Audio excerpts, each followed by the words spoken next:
I want to start out today's lesson with a question. How would you complete this sentence? What word would you use to complete this sentence? It's been a really day, just one problem after another. You may have used a variety of adjectives. You could have said, it's been a really rough day. Or perhaps you said it's been a bad day, or a difficult day, or even a tough day. These are all adjectives that we can use with the word day, and they are frequently used together because they are collocations. And that's what I want to talk to you about today in order to help you build, develop, and grow your vocabulary.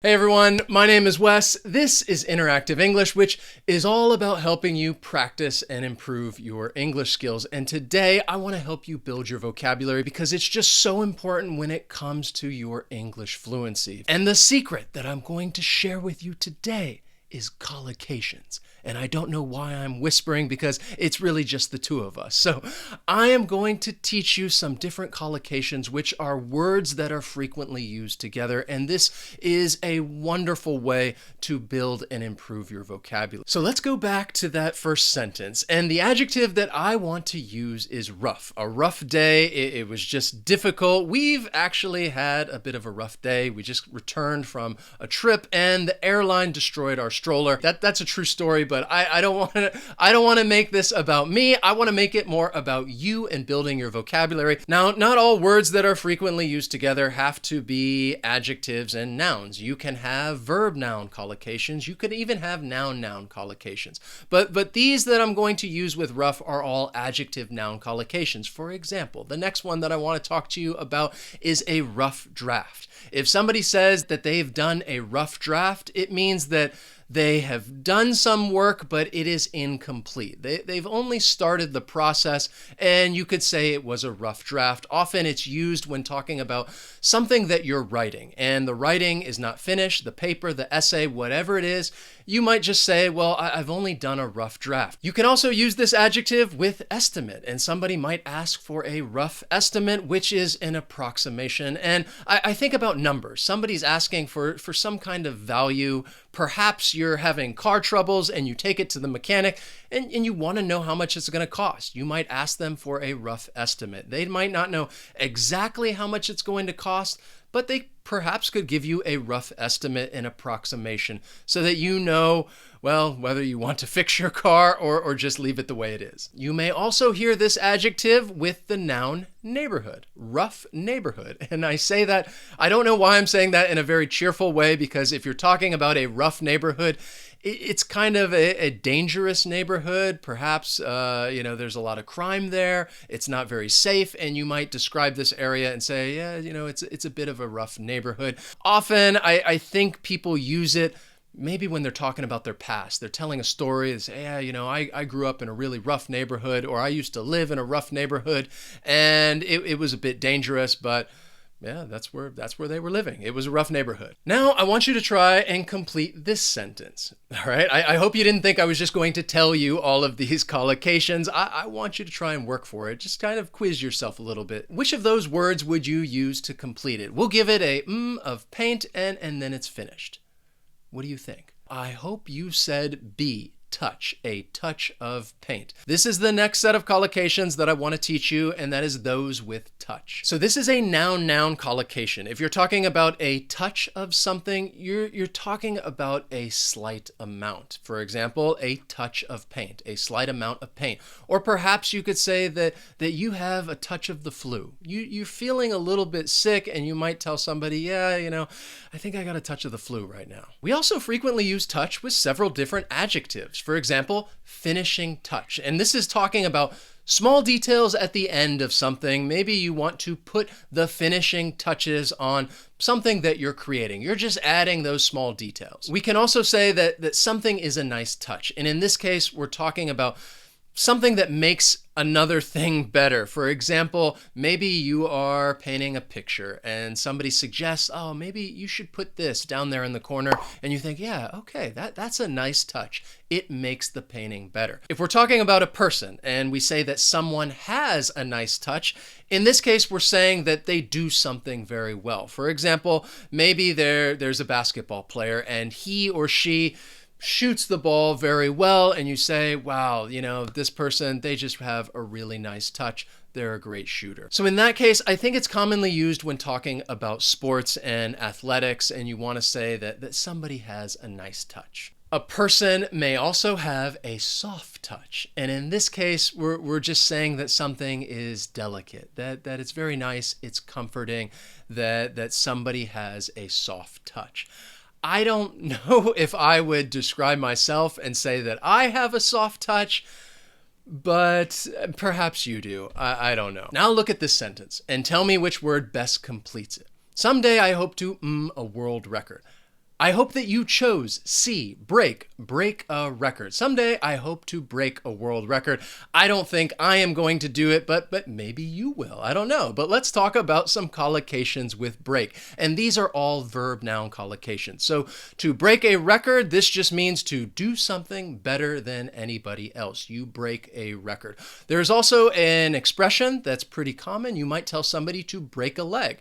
And if you tell somebody, hey, break a leg, then you're just wishing them luck. This is an informal expression that somebody's getting ready to do something. Perhaps they have a performance or they're going to do a show and you say, hey, good luck, break a leg. You can also break a promise, which is not good. This just means that you don't do what you say you will do. Break a promise. You frequently hear that one. Or you can break the ice. This is another idiom, which means that you are trying to start a conversation between strangers, or you're trying to make a tense situation a little less tense. For me, I often think of a classroom because the very first time that I have a class with students, I will try to break the ice and we will do different activities so that everybody gets to know each other a little better, to break the ice. Then you can break the law. This is something else that you can break. It's not good because if you break the law, then it is illegal. You shouldn't do it. I hope that you don't break the law. Here is your next question. And this time, I'm not going to give you any options. I want you to tell me, which verb do you think best completes this sentence? I need you to do me a... All right, I'm sorry. I just told you the answer. I need you to do me a huge favor. All right, I apologize. We're talking about verb-noun collocations using do. Do someone a favor. And if you do someone a favor, then you are just doing something for that person in order to help them. Do a favor. People may also have to do housework, which are the things you have to do around the home. You may have to do laundry or do the dishes. There's a lot of different housework that people just have to do. You may also hear somebody like me tell you to do your best. If you haven't known any of the answers to these questions, that's okay. I want you to keep participating. I want you to keep watching and learning with us because I just want you to do your best. And if you do your best, then you are going to learn and build your vocabulary, and that is the most important thing of all. Just do your best. Another do collocation is to do harm. And in this case, you are, well, it's just not something good. You don't want to do harm to others. You also don't want to do harm to yourself. There are so many different collocations with do, and they are so important because we use them all the time. Here's another sentence for you. I spend too much editing these videos. And this is quite true. I do spend too much editing these videos. I almost said the answer right then, but I didn't. But I hope you said time. I spend too much time editing these videos. So you can spend time. This is a common verb-noun collocation, and I want to talk to you about some other collocations with time. So not only can you spend time, you can also waste time, in which case you are not using your time wisely. I hope that you don't waste time, and you're certainly not wasting your time learning these different collocations and building your vocabulary. You can also kill time, which means that you are just doing something unimportant while you wait for something else to happen. So you can kill time walking around a mall. You can kill some time watching TV. Until something else happens, you're just going to do something unimportant and kill time. There's another collocation that's pretty similar to kill time, and that is pass the time. You do something to pass the time. And in this case, you are doing some activity. It's not super important. I like to read books to pass the time.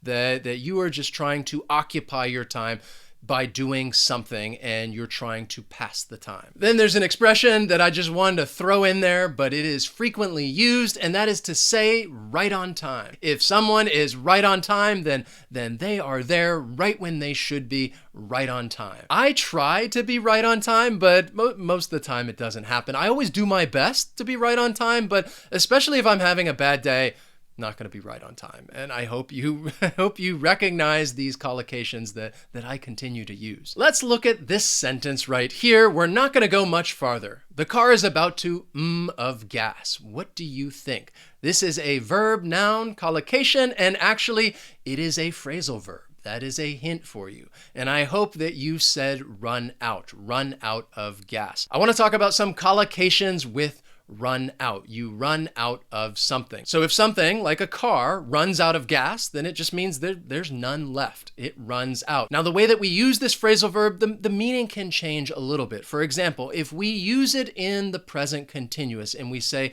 that we are running out of something, then it just means that there is a little bit left. There's still some left, but it's about to be gone very quickly. If we use it in the past tense and we say that we ran out of something, then it just means that there's none left. That's it. So if a car is running out of gas, there's still a little bit left. If it ran out of gas, then there's none. You can also run out of patience, which is another common collocation. And I think in this case, people may tend to give you a little bit of a warning, and they may say, be careful. Hey, I'm running out of patience. I'm starting to run out of patience. There's just a little bit left, so be careful. And if somebody's already ran out of patience, then yeah, they're going to be pretty upset with you. There are many different things that you can run out of. You can run out of time. You can run out of money. And the worst of all, you can run out of coffee. I hate it when that happens because in the morning, I need my coffee. Here is another sentence for you, and this is a little bit of a bigger sentence, and all of those blanks, it's the same word. You shouldn't be wasting Instead, you should invest your Or you can donate to your favorite charity. Which word am I talking about? I hope that you can take a quick look at this and know that I am talking about money. Collocations with money. These are all verb noun collocations. So you can waste money, which means that you are spending money in a carefree and careless way, and you are just wasting it on things that you probably don't need. You can also invest money. You can buy stocks or maybe even buy a home. Those are good ways to invest money. Or if you're feeling very charitable, you can donate money. You can give money to your favorite cause, your favorite charity, and donate your money. Some more collocations with money include save money. I think it's always a good idea to save money because you never know when you're going to need it. And along those lines, you can also set aside some money. And this just means that you have some money. You're not going to spend it because you might need it for something important. We can also add to it to create the expression, set aside some money for a rainy day.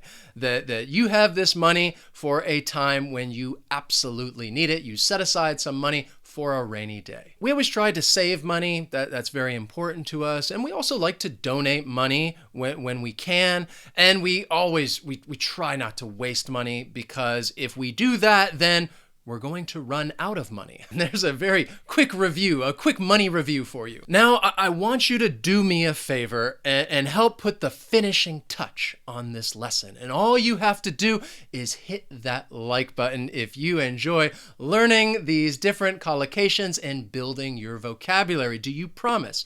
You promise that you're going to do that. I really hope that you're not going to break your promise, because that's going to make me sad. And I could have a pretty rough day. Okay, so we finished right on time.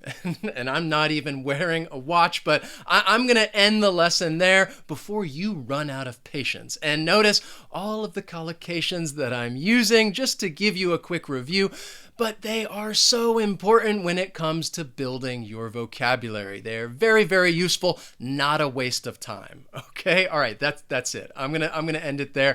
Thank you guys so much for watching. I will see you next time.